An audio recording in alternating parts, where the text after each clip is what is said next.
अन्य समाचार पर नजर કરીએ તો મહિલા આરક્ષણ બિલ પર પ્રિયંકા ગાંધીનું નિવેદન સામે આવ્યું છે। પ્રિયંકા ગાંધીએ કહ્યું છે કે અમે મહિલા અનામત લાગુ કરવાના પક્ષમાં છીએ। વિપક્ષની એકતાની જીત થઈ છે। डिलिमिटेशन पास कराना है। अभी भी डिलिमिटेशन बिल के लिए कल जब जो मंत्री किरण रिजिजू है उन्होंने कहा कि बाकी दो बिल अब मैटर नहीं करता, इसको हम बाद में पुटअप करेंगे। डिलिमिटेशन की मैं बात कर रहा हूँ, उस पे आप लोग कैसे आगे इसको चीज रखेंगे? हमारा स्टैंड बहुत क्लियर है, पूरे अलायंस ने अपना स्टैंड बहुत क्लियर किया है और इस वोट से और भी स्पष्ट हुआ है कि हमारी मानसिकता में, हम मतलब मानसिकता नहीं, हमारी समझ में ये जो बिल लाया गया और ये जो 3 दिनों की चर्चा चली, ये महिला आरक्षण की नहीं थी, ये परसिमन पर ही थी। और इस पर हमने सब ने अपने विचार बहुत स्पष्टता से व्यक्त कर लिए हैं। अरे यू सेड तो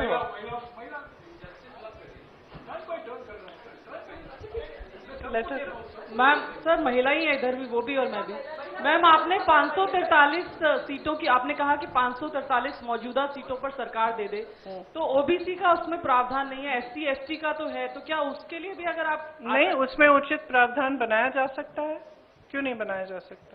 और दूसरा मैम, सरकार के नैरेटिव को काउंटर करने के लिए, क्योंकि सरकार कह रही है कि हम सड़क पर जाएंगे, संसद से सड़क तक की लड़ाई लड़ेंगे, तो क्या कांग्रेस का भी कोई ऐसा थॉट प्रोसेस है कि हम भी सड़क पर जाएं, और अगर जाएंगे तो क्या कोई रूपरेखा? इन्होंने ये पूरा प्लान पहले से बनाया था, शायद ये भी इस प्लान का हिस्सा था।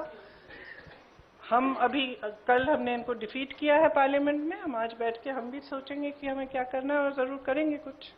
हाँ, प्रियंका जी, सरकार कह रही है कि आप महिला विरोधी हैं, आप कह रहे हैं कि 543 सीटों पर 543 सीटों पर 33%। मैंने तो लड़की हूँ, लड़ सकती हूँ, किया 40% महिलाओं को उत्तर प्रदेश में लड़ाया, वो अलग बात है कि एक ही जीती उसमें से। वो अलग बात है, लेकिन एक निजाम आपने सेट किया। लेकिन यही सवाल था मेरा कि लड़ाई अपनी जगह है, क्या देश की सबसे पुरानी पार्टी ये कानून लागू हो या ना हो, सबसे पहले ये कर सकती है, ये ऐलान कर सकती है कांग्रेस की आने वाले चुनाव में हम बिना कानून के आए हुए 33% आरक्षण महिलाओं को दे देंगे? देखिए, हमारी आशा ये है कि आने वाले चुनाव में वैसे भी 33% महिलाएं चुनाव लड़ेंगी, और हम कह रहे हैं बार बार, विधेयक लाइए, दोबारा से लाइए, हम उसको पास करेंगे, पारित करेंगे आपके साथ।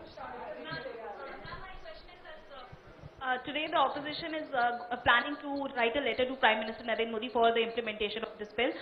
But are you also going to mention about the OBC quota, because already for SC/ST there is a provision which has been passed, and for Muslim reservation also it was being demanded by the Samajwadi Party. Are you also going to support that in this particular letter?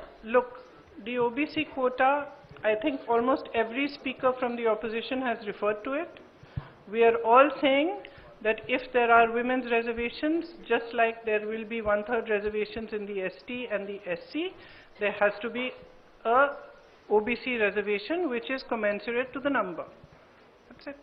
We're saying it again and again.